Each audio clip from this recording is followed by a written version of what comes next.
Hello to the pessimistic, optimistic, and everyone in between. My name is Connor Philippi, and welcome back to the Minnesotan Sports Podcast. And ladies and gentlemen, we got him. Justin Jefferson just signed a 4-year, $140 million extension for 110 guaranteed, and that makes him the highest paid wide receiver in the NFL, and it's $35 million per year for a 4-year span. So we get Justin Jefferson now through at least 2028, and hopefully after that point he can continue on and end his career here. But that's getting ahead of ourselves. Let's just talk about this deal because this is such a huge deal for the Minnesota Vikings. We are a team that is entering a stage where we are trying to develop a young QB. And if JJ pans out, I mean, we can get right back into contending. We're in a really weird point where our quarterback is such a question mark that you'd think that we would be ready for a rebuild, but the QB was really the only factor of our team that we were unsure about, because we now have one of the best wide receiver rooms in the entire NFL. It would be great to have another, wide receiver 3 option, but Addison and Jefferson, one of the best combos in the NFL. Hawkinson's going to obviously come back mid-season next year. We have an amazing offense besides the unsureness at QB. And then on the defensive side, we actually got better, I think, than last year. And we, on top of that, drafted one of the top defensive ends in the draft in Dallas Turner. And we're really cooking pretty well here, except for that quarterback question that we've been dealing with now ever since Kirk left. And so we are in this flux state where we are not sure exactly how things are going to pan out, but we are definitely not in a rebuilding process. We're in a reloading process. And again, if JJ pans out and starts playing really good football, we're going to have a QB on a rookie deal and one of the best surrounding cast for him in the entire NFL. We've seen that a QB that's capable of just supporting can do really well in the NFL, like Brock Purdy, if you have a good enough defense and good enough offensive weapons around him. And so we needed this to happen in order to keep that momentum going. If we lost Justin Jefferson, it would kind of feel like we were in a lost state where we might not be, what's the word I just said, competent in the next few years. But all of a sudden now we have so many opportunities to succeed.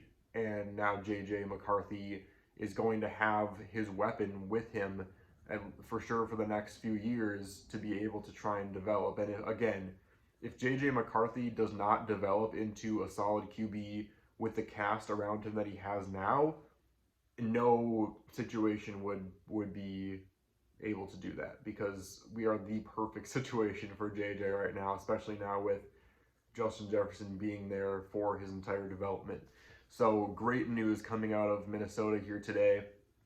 And there's always going to be those people. I saw multiple people in the comments saying, oh, they're paying too much for him. Like, how are they going to build a championship winning team if they're paying their wide receivers that much? It's just like, what do you think teams do to be successful? Do you think a ragtag group of misfits that are all getting paid $5 million a year are going to win a Super Bowl?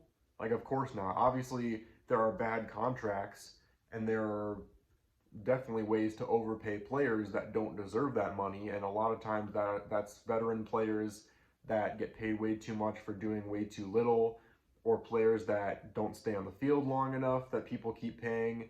I mean, the Kirk Cousins deal was bad because of all the injury risks associated with him now and his age, and just how long of a contract it was with how old of a player it was.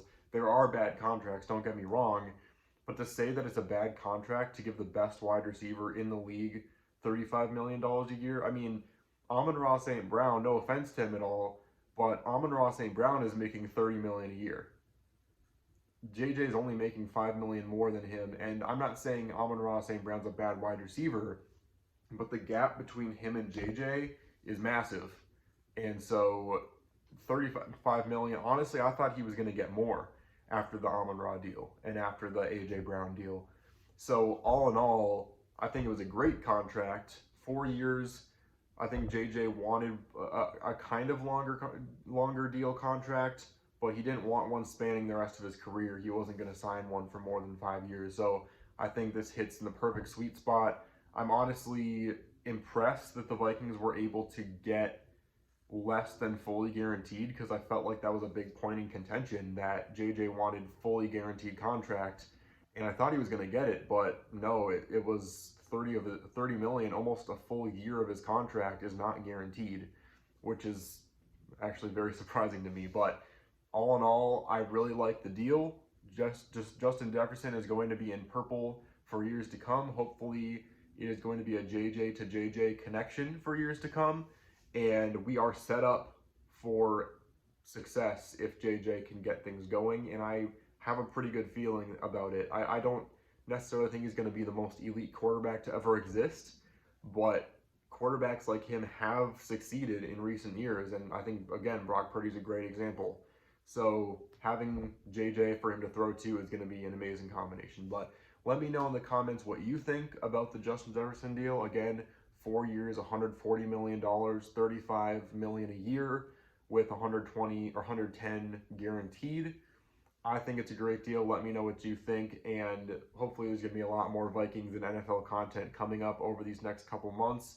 It's kind of a slow period, as it's really just the NHL and NBA playoffs winding down now, and then it's just baseball for a few months. So that's why it's kind of slower on this channel. I'm typically a NFL forward type channel, and so that's why there's not a lot of stuff I'm posting right now, but I should get a lot of uploads up. I'm going to do a lot more player rankings and team rankings as the season gets closer. I'm going to do more win-loss projections for all the other teams in the NFL. A lot of stuff coming up over the next few weeks and couple months before the season starts. And it feels like every year drags on faster, or drags on more to get to the end of the season. But thanks so much for watching this one. Please like and subscribe. Let me know in the comments what you think of JJ's extension, and I'll see you on the flip side.